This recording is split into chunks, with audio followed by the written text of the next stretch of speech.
And let me tell you, we do not like them. They don't just harm us, they destroy us.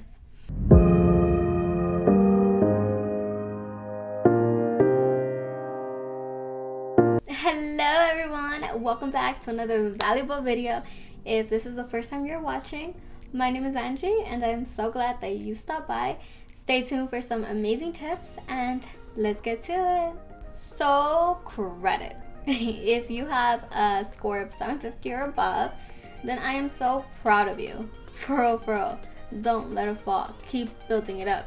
The tips that I mentioned in this video might not necessarily apply to you.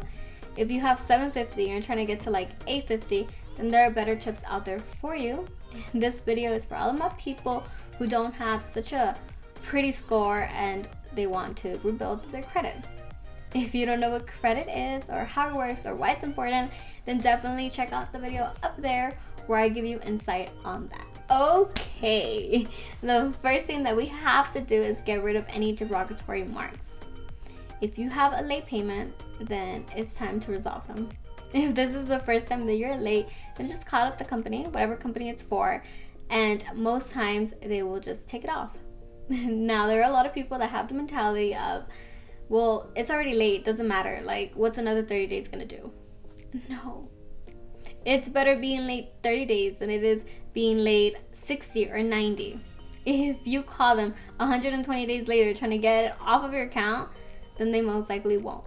Another derogatory mark that can appear on your account are collections. And let me tell you, we do not like them. They don't just harm us, they destroy us. If you have a collection, then it's okay.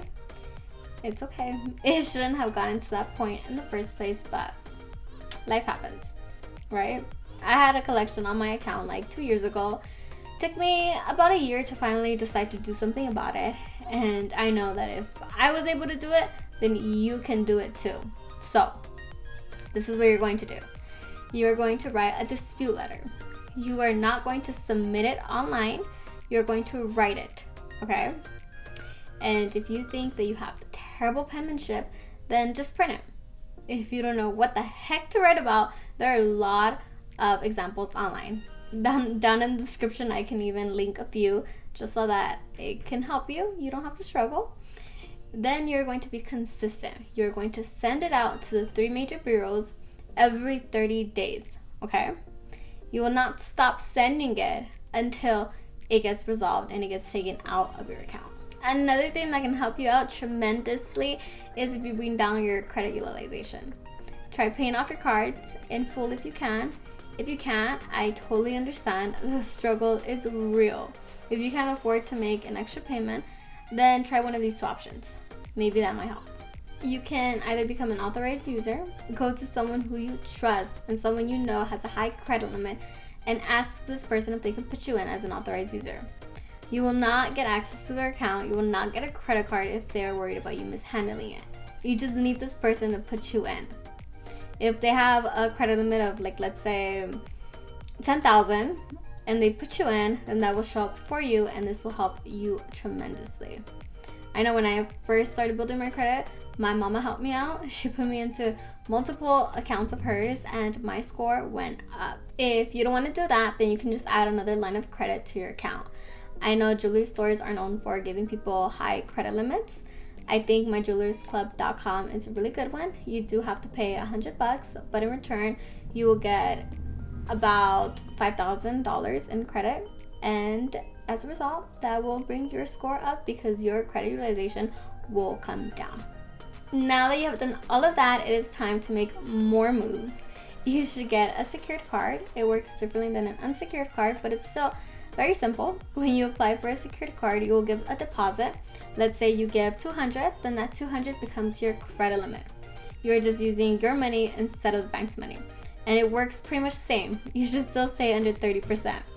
I love the Discover It card. It's wonderful. It's amazing. It has its perks. You get cash back. Who doesn't love cash back?